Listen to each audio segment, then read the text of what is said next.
Real Madrid, Pachuca, les compos probables de la finale de la Coupe intercontinentale et enjeux cruciaux. Polémique Real Madrid-Rayo Vallecano, la FIFA reconnaît l'erreur et ordonne de rejouer le match.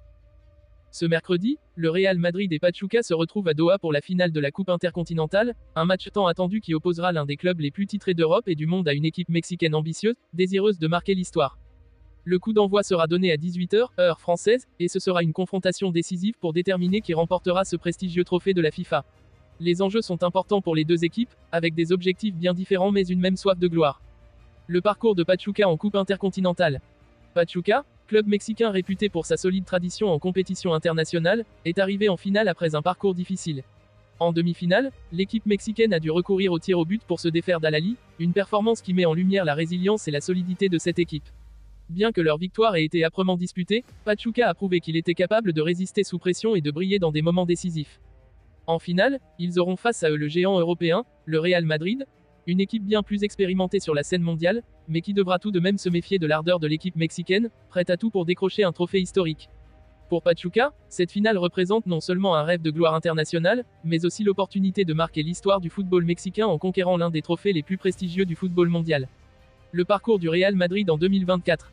Le Real Madrid arrive en grande forme pour cette finale, avec des titres récents et un effectif compétitif qui a largement dominé la scène européenne ces dernières années.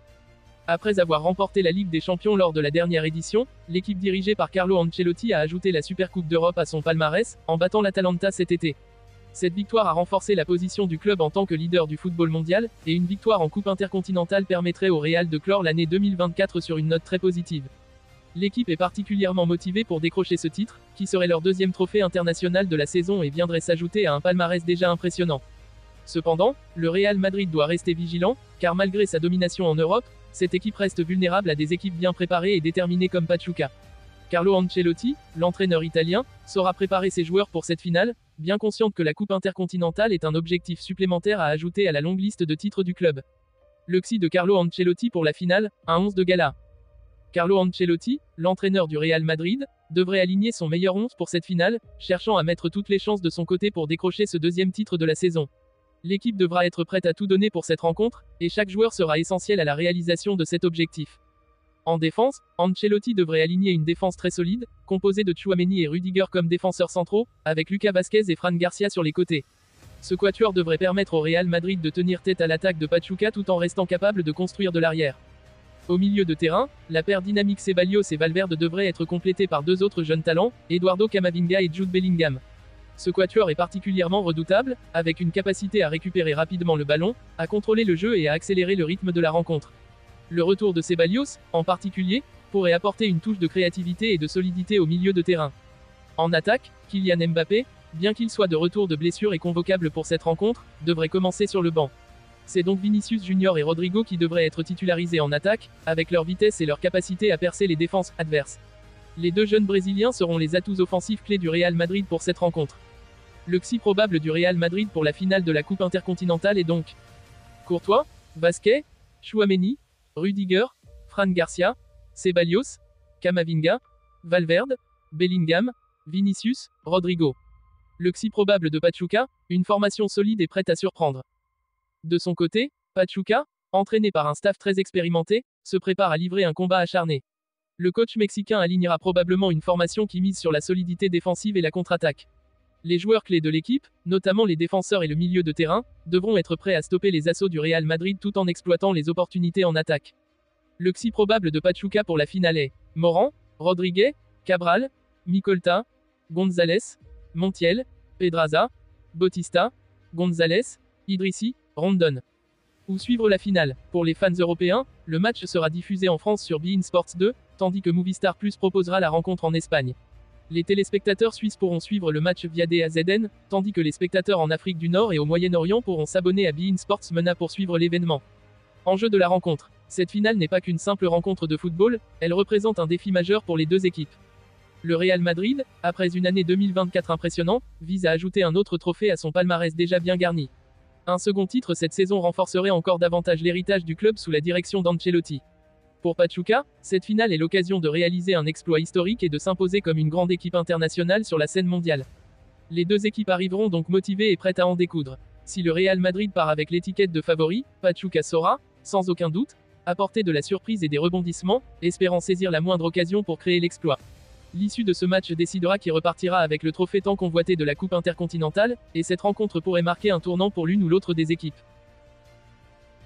La polémique entourant le match nul entre le Real Madrid et le Rayo Vallecano 1-1 a pris une tournure spectaculaire avec l'intervention inattendue de Gianni Infantino, président de la FIFA. Ce dernier, après avoir examiné les rapports et revu les images de l'action controversée, a officiellement reconnu que l'arbitrage de l'action à la 75e minute, où Moumine semblait avoir commis une faute sur Vinicius Junior dans la surface, était entaché d'une erreur flagrante. Un mea culpa inédit de la FIFA. Dans un communiqué, Gianni Infantino a qualifié l'erreur de « grave » et a souligné l'importance de préserver l'intégrité et l'équité des compétitions à tous les niveaux. Le football doit garantir l'équité à chaque instant. Lorsque des erreurs aussi flagrantes se produisent et affectent le déroulement d'une rencontre, il est de notre devoir de corriger ces injustices, a déclaré le président de la FIFA. Reconnaissant que cette situation a eu un impact direct sur le résultat du match et potentiellement sur la course au titre en Liga, Infantino a pris une mesure exceptionnelle, ordonné que la rencontre entre le Real Madrid et le Rayo Vallecano soit rejouée. Cette décision, rarissime dans l'histoire du football professionnel, souligne la volonté de la FIFA de montrer l'exemple en matière de justice sportive. Une décision qui divise le monde du football. La décision de rejouer le match a suscité de vives réactions à travers le monde. Du côté du Real Madrid, c'est un véritable soulagement. Florentino Pérez, président du club madrilène, a salué ce geste comme une victoire pour l'équité sportive et a exprimé sa gratitude envers la FIFA pour avoir reconnu et corrigé une injustice. Les supporters madrilènes, eux aussi, se réjouissent de cette décision qui, selon eux, rétablit leur droit à un arbitrage impartial. C'est un moment historique qui montre que le football ne peut tolérer de telles erreurs, a déclaré un représentant des supporters madrilènes.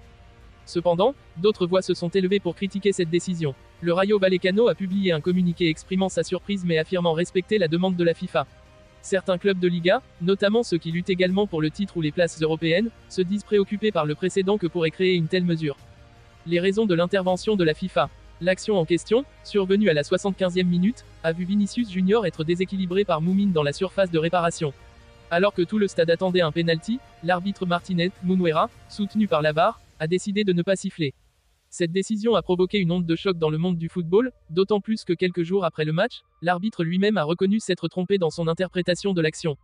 Pour Gianni Infantino, cette reconnaissance tardive ne suffisait pas. Admettre une faute après coup n'efface pas les conséquences sur le terrain. Cette erreur a coûté 2 points cruciaux à l'une des équipes les plus importantes de la compétition. Il était impératif de rectifier cela, a-t-il déclaré. La FIFA a également souligné l'importance de revoir les protocoles liés à l'utilisation de la VAR. Selon Infantino, le système actuel, bien qu'utile, doit être perfectionné pour réduire les erreurs humaines et garantir une interprétation plus cohérente des actions litigieuses. Une date attendue pour le match rejoué. Pour l'heure, la date du match rejoué n'a pas encore été fixée. Cette décision pose cependant des défis logistiques importants pour les deux équipes et pour le calendrier de la Liga. Il est possible que cette rencontre soit reprogrammée durant la prochaine trêve internationale, afin de minimiser les perturbations pour les autres clubs. Des conséquences sportives et institutionnelles. Sur le plan sportif, cette décision pourrait avoir un impact significatif sur la saison en cours. Avec un calendrier déjà chargé, le Real Madrid devra gérer cette rencontre supplémentaire tout en maintenant sa lutte pour le titre.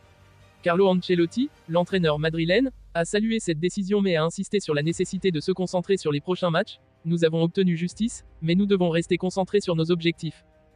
Sur le plan institutionnel, cette affaire relance le débat sur l'arbitrage en Liga. Florentino Pérez, qui milite depuis longtemps pour des réformes, pourrait utiliser cette situation pour faire pression sur la fédération espagnole et exiger des changements dans la formation des arbitres et l'utilisation de la VAR. Un précédent pour le football mondial. Cette décision pourrait avoir des répercussions bien au-delà du championnat espagnol. En intervenant directement dans cette affaire, la FIFA envoie un message clair, aucune erreur flagrante ne doit rester sans conséquence. Toutefois, cette mesure exceptionnelle soulève des questions sur les limites de l'intervention des instances supérieures et sur l'équilibre entre la justice sportive et le respect des décisions arbitrales sur le terrain. En tout état de cause, cette affaire restera dans les annales du football comme un exemple de la manière dont une erreur arbitrale peut déclencher un débat global et pousser les instances à prendre des mesures inédites. Les regards du monde entier seront tournés vers la nouvelle confrontation entre le Real Madrid et le Rayo Vallecano, qui s'annonce déjà comme l'un des matchs les plus suivis de la saison.